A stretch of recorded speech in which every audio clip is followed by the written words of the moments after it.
Orli Weitzman, Consul General of Israel to South India, is joining us at this point in time. Thank you so much for being a part of this conversation. Well, the first question is obviously, ma'am, that Iran launched 180 ballistic missiles against Israel. With this, has Iran pushed the Middle East to the brink of war now? Iran, for the past many years already, is making sure that the Middle East is a very unstable place. So Iran is, as you know, has many proxies in the Middle East, and its sole aim is to try, or not the sole aim, but one of its main aims is to try and destroy Israel. And this has been its aim for many years now, and they're very open about it. So they have proxies in Hamas, in the south, in Gaza. They have Hezbollah's proxies in Lebanon. They have the Houthis in Yemen. And when their whole purpose is to try and destroy Israel. And I think yesterday they already took it to the next level when they also acted directly, not only via their proxies. So I think to say that they took it to the next level is it may be correct, but it's also a continuation of things for us in Israel. We've been suffering from Iran and its proxies for many years, and Israel is I think after the 7th of October, the horrific attack where children were murdered and women were raped and people were burnt alive and hostages were taken.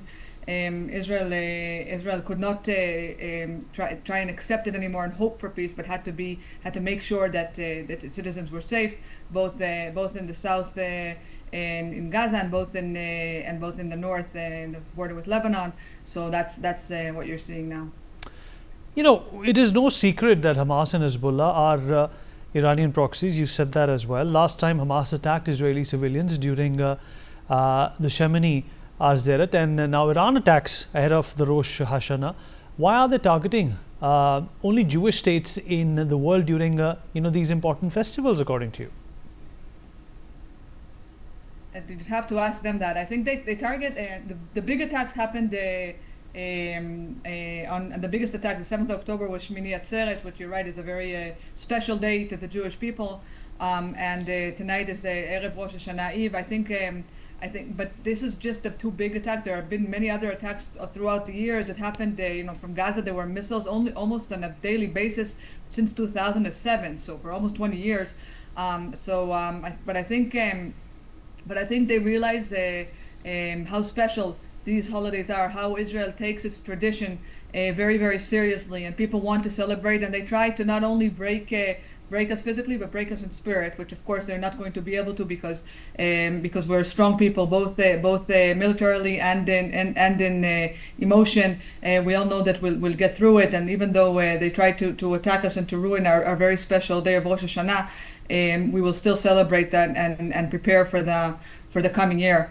Just as an anecdote, usually in Rosh Hashanah, we tell each other to have a happy and sweet year. This year, we all send messages to have a safe and quiet year, because basically that's what Israel wants. That's what Israeli wants. We want safety and quiet in our borders, and to live peacefully, and to have our neighbors accept our existence, being willing to live with us peacefully, and to stop threatening us at every border.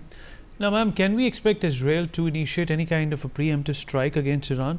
And in this case, how do you expect the Americans to support you? Well, they already are doing that. So I think to say preemptive is a little bit too late, because Iran has attacked Israel. So I don't think anything that we do now is preemptive. But Israel has to do what it can to prevent further damage to Israel, and to make sure that Israel stays safe, and it will do whatever it has to do, and we'll see in the coming days what's going to happen. But anything again, any threat to Israel, to Israeli people, Israel will deal with. That's why Israel exists. Israel exists as a state for the Jewish people, a people who have suffered throughout history, pogroms and many other situations, the most horrific, of course, being the Holocaust. And Israel exists in order to make sure that Israelis, Jews, have a safe place in the world. And once that is threatened, then Israel can't let that happen. Its whole purpose is to make sure that Israelis, that Jews, live safely and have a safe place in the world. All right, well, this is the second time within a few months that Iran has attacked Israel directly. Could this escalation lead to the involvement of other regional powers? And how is Israel, preparing to tackle this? Israel, again, whatever happens, it really depends, I think, on how. I remind you that again, if Iran was in a situation where it was willing to accept Israel like to exist and stop threatening Israel's existence and publicly telling the world that it wants to destroy Israel, then diplomatic measures could happen and we could find a solution diplomatically. Unfortunately, I don't think that's going to happen with the current Islamic regime in Iran, this dictatorship in Iran, and so Israel again will have to do whatever is necessary, and hopefully allies of Israel understand the need that Israel needs to protect itself and will support Israel's right in. Well, Israel has managed to intercept most of the missiles that were fired by Iran by using the Iron Dome, David Sling and Arrow. For the benefit of our viewers, could you explain briefly how this multi-layered defense system also works? So I don't understand the physics of it myself that much, but from what I know, they're basically the three different systems are aimed to deal with three different types of missiles and the distance that they're being fired from. So unfortunately, I don't have the physics background to really explain that in depth. But I do know that it has to do with things like height and distance, and that's when each of the defense systems is used accordingly. Well, there is an outpour of solidarity and support from the world for the people in Israel. What would you like to say to your well-wishers? We appreciate very much your support, and I think it's important that people are supporting Israel, because they're not supporting only Israel. They're supporting freedom in the world. They're supporting anti-terrorism. They're giving a message to the world that terrorism is not acceptable and will not be acceptable, not in Israel or anywhere else in the world.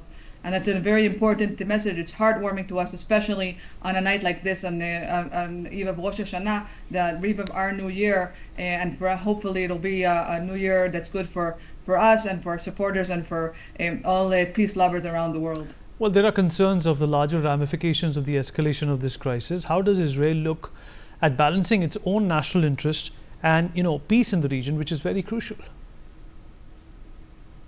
That's something Israel takes into account when Israel has to react. It has to make sure its first priority is keeping its citizens safe. That I can say without a doubt. Israeli citizens have to be safe.